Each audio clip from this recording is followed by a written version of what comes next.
Disney is taking $1 billion dive into artificial intelligence. The media giant announced they were investing $1 billion in OpenAI and licensing characters from popular franchises like Star Wars, Marvel, and Pixar for use in the new Sora AI video generator.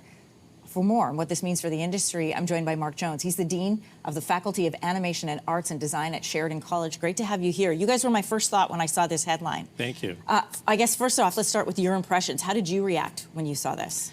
Honestly, it wasn't much of a surprise Okay. because we knew that OpenAI was in discussions with entertainment executives and that Disney was very clear that what it was interested in was the protection and the proliferation of its IP in a way that it could control. So I think when you put those factors together, we saw the kind of announcement that we saw last week. I have a very basic understanding, so I hope you can fill in the gaps for me. What I understand this means is now essentially Disney doesn't necessarily need all those animators they used to create those characters because they can scrape them and regenerate them with AI. Is that That is, I think, one of the beliefs that are out there. But the reality is, if you actually take a look at the limits that they put on this licensing deal for OpenAI, what they're really doing is pivoting to appeal to the fan base, because what they're interested in is seeing how do the fan base actually use these tools to create their own clips, their own short films, but there are limitations. So for example, there's no voices involved. You cannot use anything that includes a human likeness.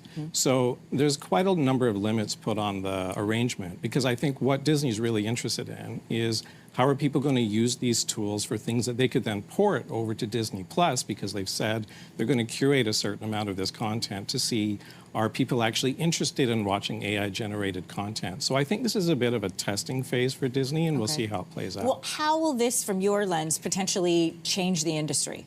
What does this do? From my perspective, it's a testing phase for Disney. It doesn't necessarily change anything in terms of production pipelines. And I think you cannot, for example, prompt your way towards a film like K-pop Demon Hunters or even an episode of Paw Patrol.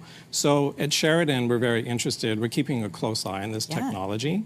But we haven't seen anything in talking to our industry partners or the studios that actually hire our grads that suggests that the tools are actually working their way into production pipelines in a way that is anything more than experimentation and a testing phase at this point. Because you guys are the entry point for so many people who have gone on to do so many things, like Maggie, for example, who was just here talking K-pop Demon Hunters. I mean, you've had so many people go through the school. How are you pivoting your courses? And what are you telling your students coming in about this animation world that they are going to graduate into? Absolutely. This is, and obviously this is a concern for Sheridan because we've been doing this for a long time.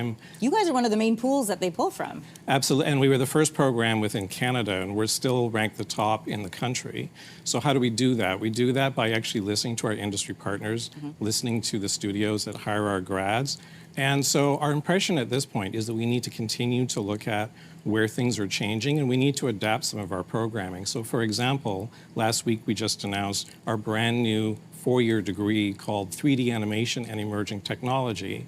And this is a program where students come in and they actually learn their passion for 3D animation in the way that Sheridan is known for, but they'll also be able to learn how those skills are being used in other fields across the economy, such as healthcare or architecture or urban planning. So we think that this is the way of the future. I know Disney is saying this is sort of a test model to see how consumers enjoy their AI experience, but I think we already know that. I mean, people are already ingesting AI content online or on their social medias, and they believe it, and they're sharing it.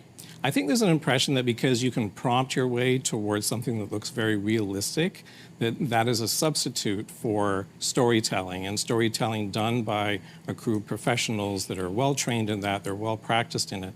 But we've also seen a bit of a backlash with respect to some AI content. So for example, last week we know that McDonald's had to pull a commercial that was airing in the Netherlands because of backlash and the fact that it was used with generative AI. So we're in very much a bit of a discovery phase with this right now. And I think it's going to be important for Disney to capture that viewer data on Disney Plus when they port this content over, because one of the things that in my view is not talked about enough is how do audiences actually respond to purely AI-generated content? Is it something that they will view in the same way that they view a really well-crafted story in the way that we've been doing as a species for millions of years? But right now we tell people that it's generative AI, right? There's that expectation that we want to know. What about when they just decide to stop telling us and you don't know?